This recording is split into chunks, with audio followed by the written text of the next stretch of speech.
The presentation will take approximately 45 minutes. We are recording it and we'll post it on our YouTube channel. If you have questions during the webinar, you can type them in the chat box at the bottom right of your screen, and Danny will answer those throughout the presentation. Now, I'll turn it over to Danny.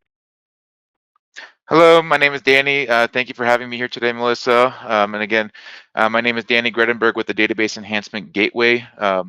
We are a resource that not many people, a lot of people still don't know about us, essentially.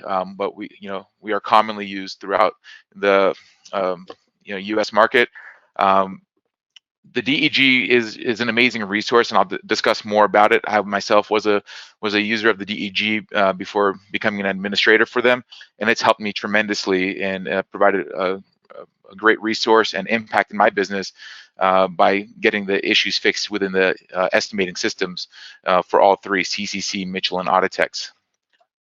So about the DEG, it's an initiative that was developed to help improve the quality and accuracy of the collision repair estimates through proactive feedback from the collision repair industry and other end users to the information providers that supply the database for various estimating products.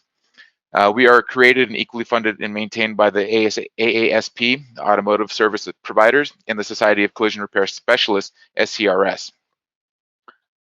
So the founder was March Taylor. He's an industry icon.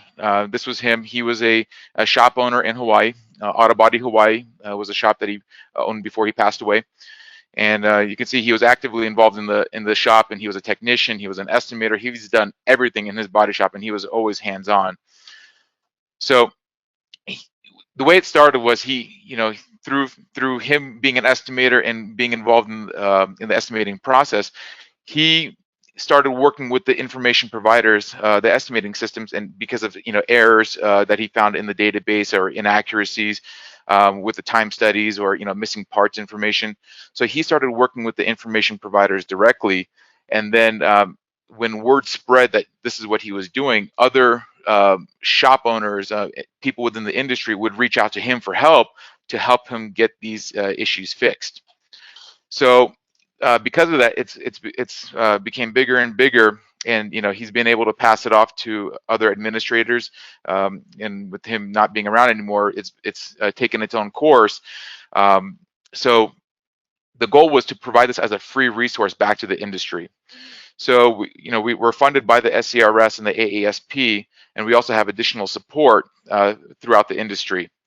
So the industry keeps it free, and by supporting us through vendors like AllData, Spinisi, Washington Metropolitan Autobody Association, WAMBA, Redwood City Autobody. These are recent additions to our sponsorship.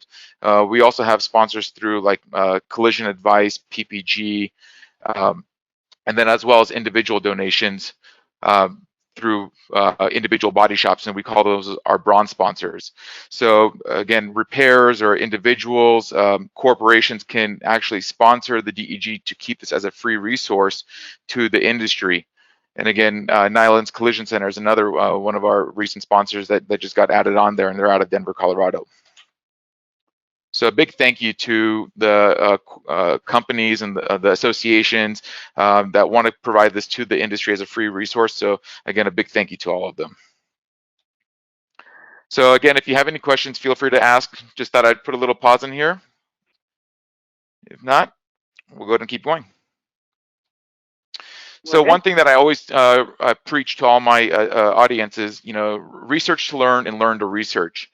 In today's day and age, with vehicles becoming more complex, the repairs becoming more complex, it's not just fixing the car, but even the painting process has become more and more complex as they need to be, as the vehicles are involved in different incidences, sometimes even before the dealerships even get the parts to even service these cars. As collision repairs, we see the issues before dealerships do, because we're seeing them on an accident level and not on a maintenance level, of that nature.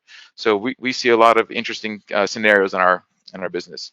So I always tell people, if you don't study, you shall not pass, because you're not researching.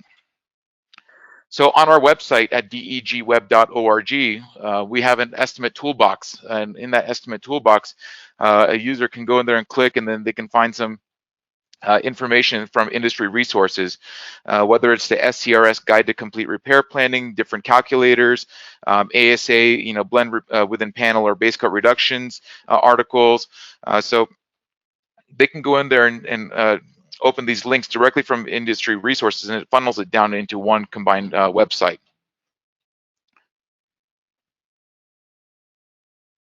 And again, you'll see this is a link to ASA's letter to Audatex, which talks about the breakdown of their refinishing times. And then we work closely with ICAR for any technical questions. Although DEG is not a technical resource for repairs, we want to guide the end user to the right place, whether it's ICAR or to the OEM. So if I don't have an answer that I can provide through the DEG, I'll at least forward the inquiry to the appropriate party, so that way they can at least help the individual seeking the information. Additional resources on our website are direct links to OEM One Stop, which is a great resource that has access to all the OEM's service procedures from mechanical to collision repair. They also provide the position statements, whether it's for structural, what type of part usage is acceptable. So it's a great resource. Another one is there that I made compiled a list of all the owner's manuals for all the OEMs. And again, this link is available on our website with access to all the owner's manuals, because the owner's manuals have a plethora of information regarding the vehicle that may not be listed in the specific repair manual for the service or the collision side. So lots of great information available free through the owner's manuals.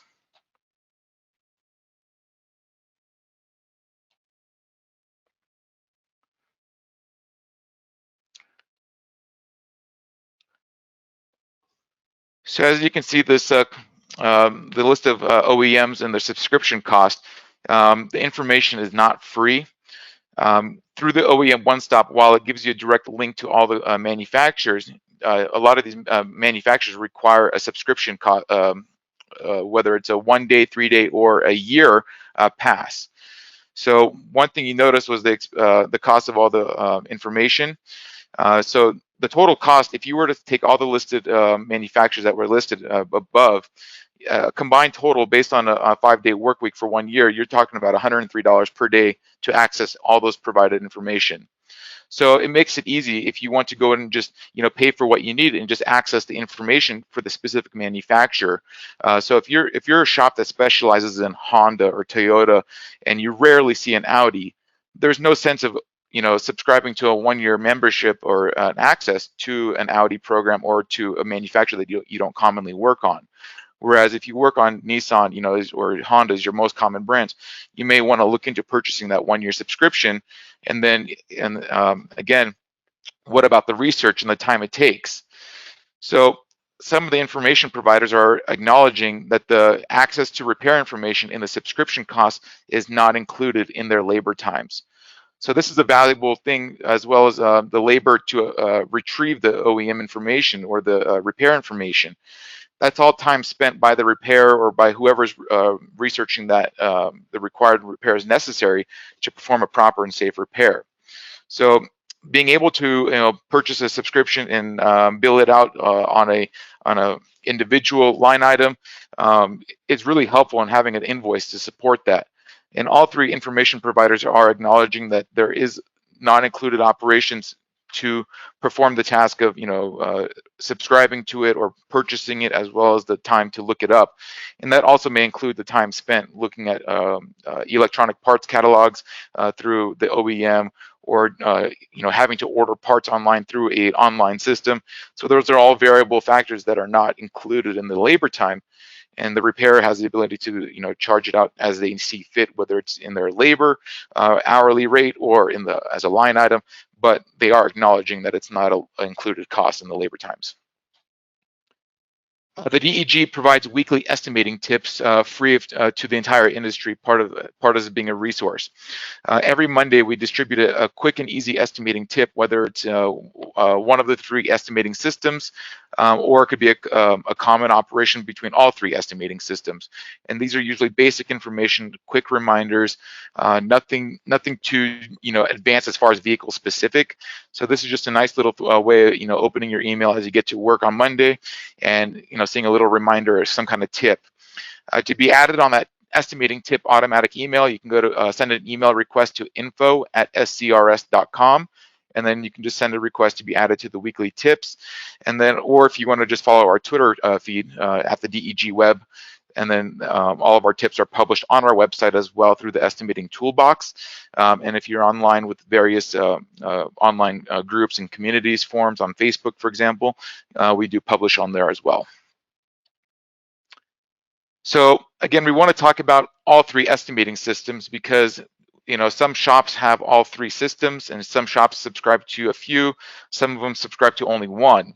And this creates a big challenge when we work off of one estimating system and then we are presenting a bill to a bill payer who may work off of a different estimating system. And the question always does come up, why is mine different from theirs? And the common answer is, well, it's just a system difference. And yes, there is a system difference because all three estimating systems do perform their own labor time studies, or they have their own set of formulas for determining a labor time or how they develop their system's logic.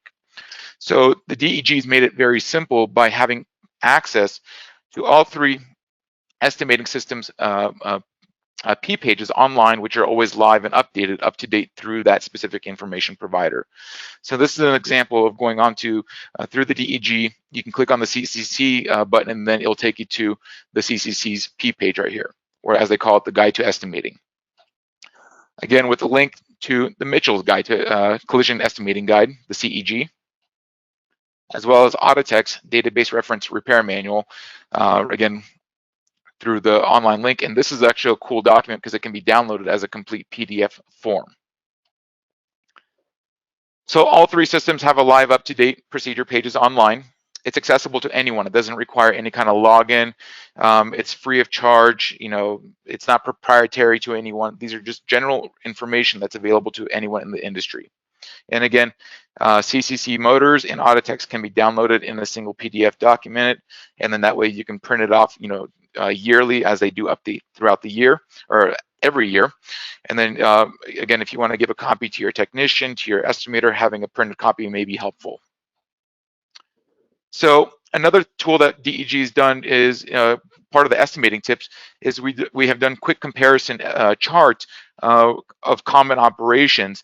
And that way, when you're quickly looking down a line item and you want to see common, if this operation is included in one system and not included in another, you can quickly go down this chart and get a quick reference of identifying these operations, because the labor times do vary throughout all three systems.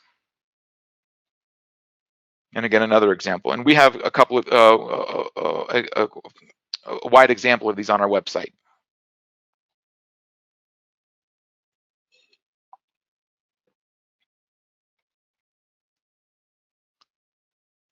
So as we talked about, every year, the information providers, they do updates to their P pages, to their guide to estimating. And like in CCCs, they identify their updates every year in blue to any changes. So here's a quick little thing that a lot of repairers do miss out on, when it comes down to like a CCC refinish formula, is when they're painting an inner structure, or when the vehicle originally had a painted impact bar, for example, the system may not provide a labor time for that. So what this P pages has done, they've updated it an on-the-spot evaluation should be performed to determine if the non-refinished panels require additional refinishing to match the pre-accident condition. Replicating the OE finish may not satisfy the paint manufacturer's warranty requirements. See special precautions, refinish clear coat application for further information. These factors should be considered when developing an after an on-the-spot evaluation. So again, when you're painting it, when a manufacturer has a vehicle painted from like the inside out, through robotics, they apply that. Maybe it's a matte finish, or maybe the coverage isn't so equal to the exterior of the vehicle, but there is still some type of material on there which provides a corrosion protection to that inner structure that's not visible. So it's not just for visually appealing, but it may be for corrosion protection reasons that you want to perform that required task, and always consult the OEM manual as well as the paint manufacturer's recommendations as far as painting these areas, because again, just applying a base coat may not be sufficient, where you may need to apply some hardeners or some kind of matte clear coat in addition to these processes. Another example of a yearly update Audatex provided was they saw the need to add adhesive curing times was not an included operation, or the OEM aesthetic appearance matching of sealants and sound deadening or bonding materials. So again, all these updates are stemmed from DEG inquiries over the years, and they see a need to clarify these and add these to the databases or to the P pages as clarification, as far as if things are included or not included. So adhesive cure times may be applicable to a scenario when a repairer has to do a structural repair, and after the repair, the OEM may specify not to move the vehicle for a specified amount of time, whether it's an hour, 2 hours, as much, I've seen as far as up to 48 hours where a vehicle cannot be moved, shifted. Pretty much don't even look at the car once you're done, installing that structural component. It's got to sit there. And the time that it's taking to, in that stall, or using the equipment that it's sitting on, that may be an additional consideration, part of the estimate. Another one is a big one that we've talked about in our industry is the matching of the sealants or sound deadening of bonding materials, which applies to seam sealer, replicating all those various looks, the textures, the brush looks, the spray-on look, whatever it takes to replicate the OEM look beyond making it a watertight seal is not included. So as we're working on a vehicle, we run across and we see the labor times in the databases, we see the notes, we see the parts, and there are times that we can, we can disagree with what the database has to provide as information. So while you can go directly to the information providers and submit an inquiry to them, just keep in mind that you're asking that question to them, and only you're going to be able to be you're only going to be the one to see that question or to see what the resolution was. The DEG's focus was to make this database publicly available to anyone using this program, so that way they can do a search and see if the question has been asked before, because there are times the same question has been asked maybe one time, maybe 2 times, maybe 30 times, and there you have inquiries that have been resolved. So if you go to the degweb.org, you can click on the database tab and then search a question, and you can use keywords.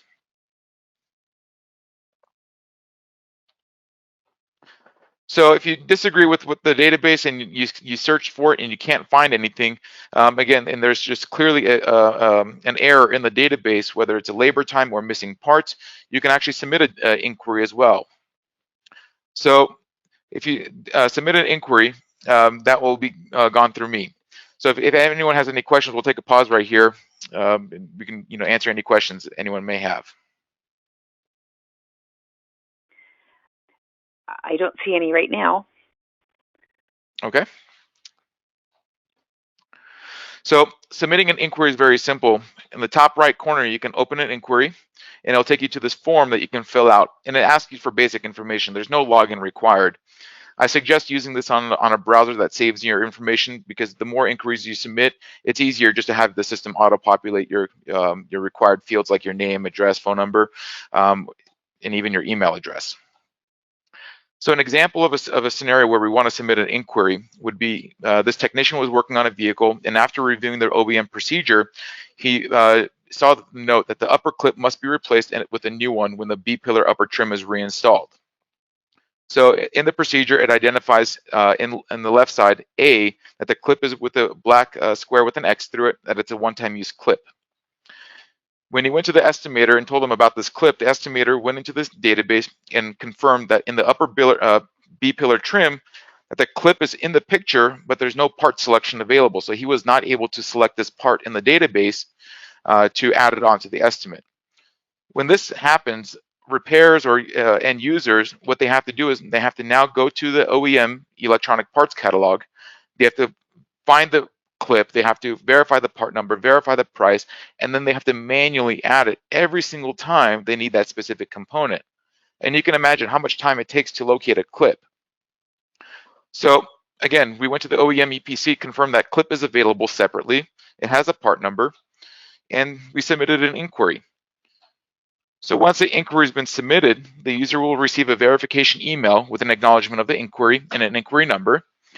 The inquiry will come to the administrator, which is myself, and we will review the inquiry and verify the concern. Again, my job is to help filter these concerns, because there are times maybe the end user may not look in the right area of the database, or maybe it's in there, but they're just not seeing it. So I help them, so I can go in there and verify it's truly not in there. And then once the inquiry has been validated by the administrator, it'll then get processed with an inquiry to the appropriate information provider for a resolution. So once they receive the inquiry, again, the information provider will do the same thing, and they will verify and validate the concern.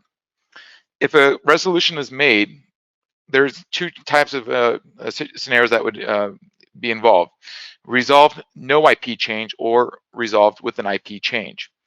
A no IP change would be something where the IP stands behind with no reason to update the system. And this could be because it's already in there. Maybe the user didn't recognize a note, or there's a reason why there's no need to update the system, or whether it's the time wasn't necessary to change. Or in this case, if an IP change would be necessary, they'll update the database. So on that inquiry 11418 that we submitted regarding the missing clip, 24 hours later, in this case, CCC came back and acknowledged, you're right, we need to add the clip as a selectable component. So they came back and added the clip as a selectable part with the part number as well as a price. They added a footnote which also states that the part is included with the B-pillar trim, it's not reusable and replace only, and they updated the graphic to reflect that change, so it's now a selectable part. So all that work that we did was we added a part to the system, which was an end result of a 35-cent clip being added. But imagine that 35 cents being added manually the old way, by having to research it and manually add it every single time, whereas now it's available in the system to be added, to be selected from, without having to do that back end research. So you can see here. Danny, I have a question. Oh, go ahead. Well, just because you just finished, you said 24 hours. So is that about the average response time? And you can answer it when you're done, but that was the question. What's the average response time for the DEG inquiries? Okay. So on the response time, yes, with CCC, we do see an average of 24 hours. They are, at this point, the fastest turnaround provider. Mitchell and Audatex, because of their process of fixing the databases and acknowledgement and their researching, they may be typically about a week and a half, depending on what the concern is. But we do stay on top of them for that. But the most commonly used information provider, which is CCC, would be an average about 24 hours, sometimes 48, depending on the difficulty of the issue at hand. So when the database is fixed, the next month's update, you'll see here that they updated it in number 7, as well as a footnote on the bottom of the screen, the part included with the upper center pillar trim, and it's a non-reusable part, replace only. So it's a much easier way to be able to identify that part in the system now. So that was a small example of a win, but here are more examples of what we commonly see, and these are all recent ones that we just pulled out of the database. So again, 15866 was an example of how a labor time was increased to replace the lower section of that quarter panel on the Sprinter van. And originally the database had 2 hours to replace that component. And after a repairer suggested that it be increased to 5 hours, they went ahead and acknowledged it and increased the time to 5 hours. Another concern was on 15820, and this was on a S2000 Honda, and this was a 2002. So for this many years, the database had 2.6 hours to replace the steering rack on this car. A repair confirmed that this steering rack actually took more time and to update the database, and the concern came back and they updated it to 3.1 hours.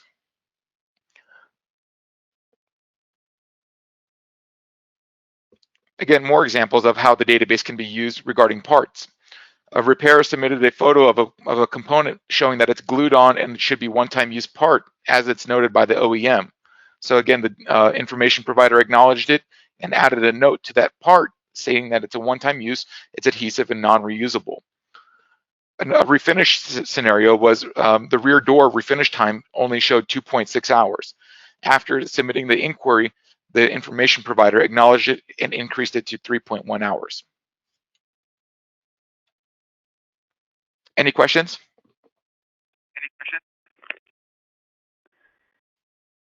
I don't see any at this time.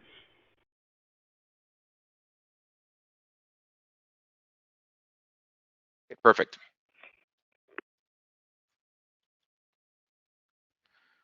So another topic that we want to talk about is the cost of materials. This is something that a lot of repairs run across, is the material cost as well as the reimbursement of it.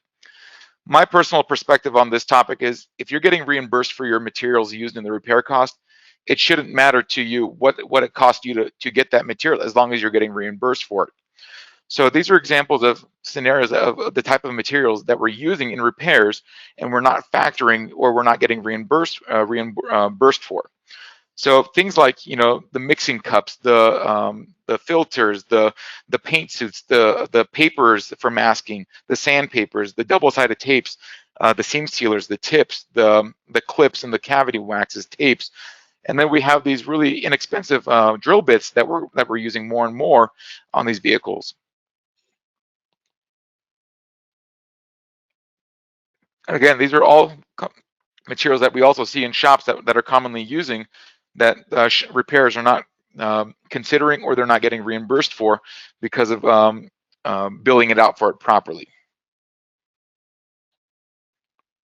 So all three information providers acknowledge the fact that these are not included in the labor times. So CCC, for example, specifically calls out in their labor refinish time premise, the refinish, wet sand, denib, and or rub out time does not include the following, and right there defines material cost. They don't specifically define what is a material cost, whether it's a paint material, a razor blade, or a body filler, or sandpapers. They specifically just state material cost is not factored into your labor times.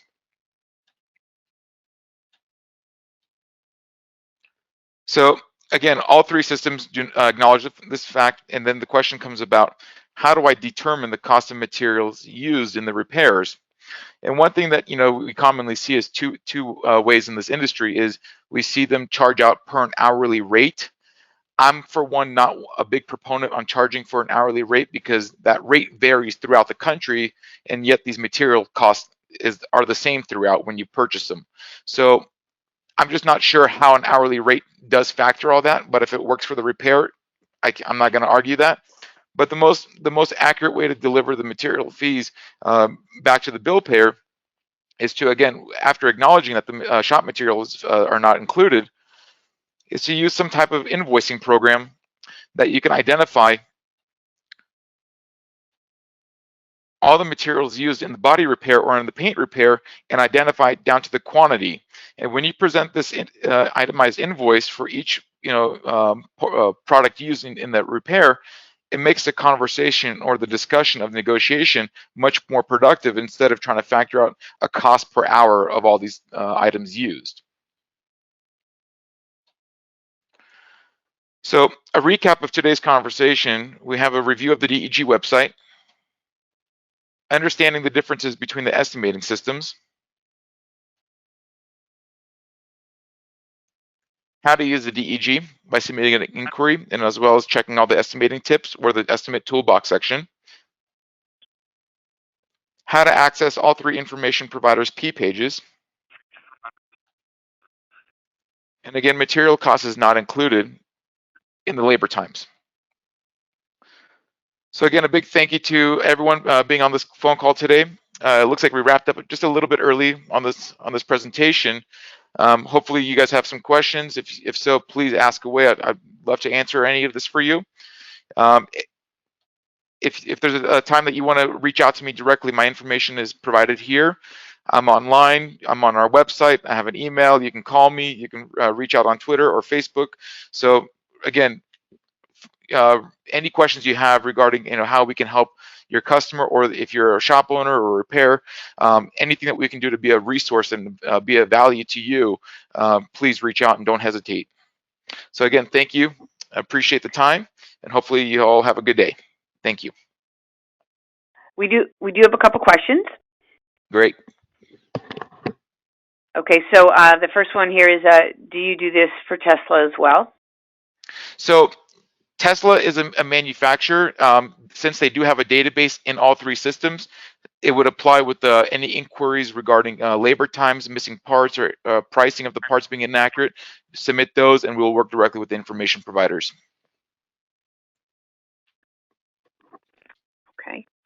There's another question here. It says, ideas on invoicing programs.